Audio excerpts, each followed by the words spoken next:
Now a certain man was sick named Lazarus of Bethany, the town of Mary and her sister Martha. Therefore his sisters sent unto him, saying, Lord, behold, he who thou lovest is sick. When Jesus heard that, he said, This sickness is not unto death, but for the glory of God, that the Son of God might be glorified thereby. Now Jesus loved Martha and her sister and Lazarus. When he had heard therefore that he was sick, he abode 2 days still in the same place where he was. Then after that he said to his disciples, Let us go into Judea again. So sometimes even though Jesus loves us, he'll let things in our life get really dead. It'll always be one area of your life that's really dead. Like there's nothing you can do to fix it. You've tried everything. You've done all you can humanly in your own power. People have tried to help you. You know, you've done everything. You can't fix that area of your life. It's completely a mess. It's dead. It's stinking. You've tried everything. And that's when you have to come to God. Like, that's the area of your life God will use for the greatest glory. The area of your life that you haven't been able to do anything about, that's going to be the area that God uses for his glory, and he's going to turn it around and give you an absolute miracle. And that will always be the area of your life that God uses. His disciples said unto him, Master, the Jews of late sought to stone thee, back in Judea, and goest thou thither again? Jesus answered, Are there not 12 hours in the day? If any man walketh in the day, he stumbleth not, because he seeth the light of this world. But if a man walk in the night, he stumbleth, because there is no light in him. These things said him, and after that he said unto them, Our friend Lazarus sleepeth, but I go that I may awake him out of sleep. Then he said his disciples, Lord, if he sleep, he shall do well. Howbeit Jesus spake of his death, but they thought that he had spoken of taking of rest and sleep. Then said Jesus unto them plainly, Lazarus is dead. I am glad for your sakes that I was not there, to the intent ye may believe. Nevertheless, let us go unto him. So turn the page. Then said Thomas, which was called Didymus, unto his fellow disciples, Let us also go, that we may die with him. Then when Jesus came, he found that he had lain in the grave 4 days already, so he was stinking and rotting. Now Bethany was nigh unto Jerusalem, about 15 furlongs off, and many of the Jews came to Martha and Mary to comfort them concerning their brother. So religious Jews that they used to have wailing women back in those days, from memory. Whenever someone died, they used to send these wailing women, these religious people, to your house so that they could mourn with you, to comfort you. Anyway, so it's basically, here comes the religious people. Then Martha, as soon as she heard that Jesus was coming, went out and met him, but Mary sat still in the house. Then said Martha unto Jesus, Lord, if thou had not been here, would have been here, my brother would not have died. But I know that even now, whatsoever thou wilt ask of God, God will give it to thee. Jesus said unto her, Thy brother shall rise again. Martha said unto him, I know that he shall rise again in the resurrection at the last day. Jesus said unto her, I am the resurrection and the life. He that believeth in me, though he were dead, yet he shall live. And whosoever liveth and believeth in me shall never die. Believest thou this? She said unto him, Yea, Lord, I believe that thou art the Christ, the Son of God, which should come into the world.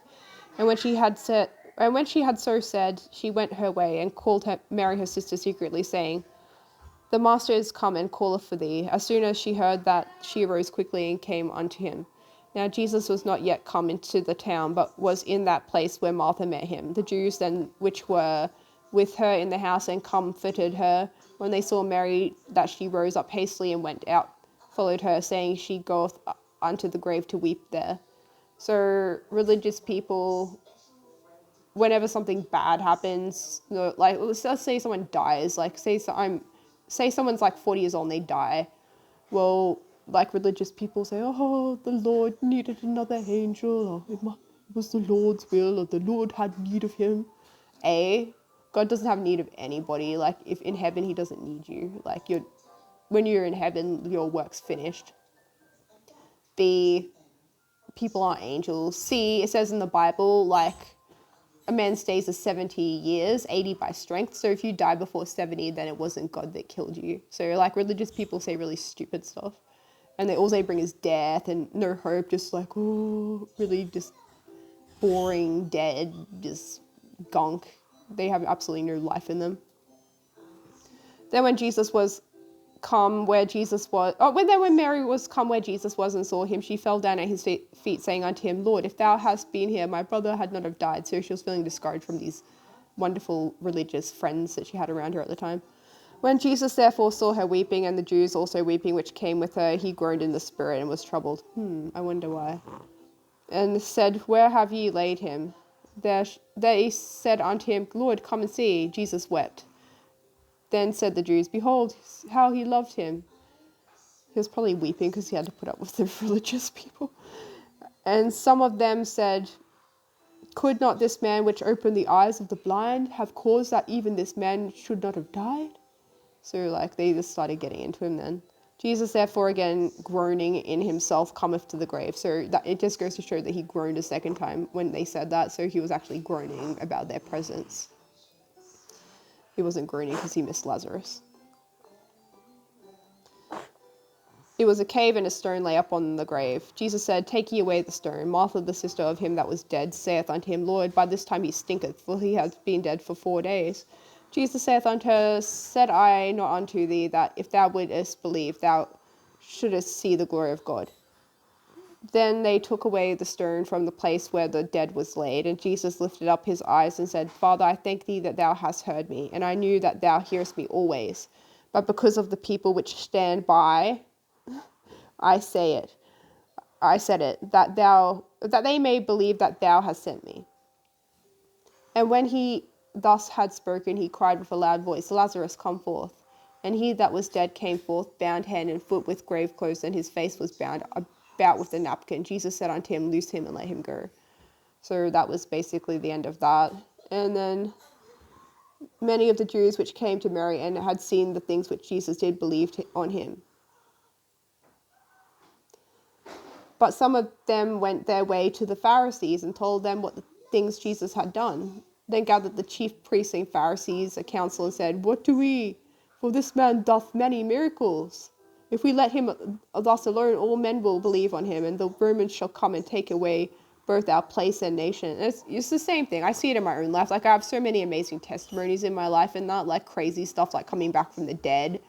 And every time I share my testimony, people seem to go off their rockers, or they say, oh, you made that up, or they all conspire against me, or people start demonically manifesting, or people take my post down, or just stupid stuff happening because they're so jealous of what God has done in my life. Or, if Ken posts a video about how he had his toe healed 20 years ago, everyone's like, oh, that's all right, wow, praise God. But if you share something crazy stuff happening, it's the same. They all conspire against you. Oh no, we can't have this getting out. We don't want people knowing that God has power. We just want to live in our little religious bubbles where nothing happens.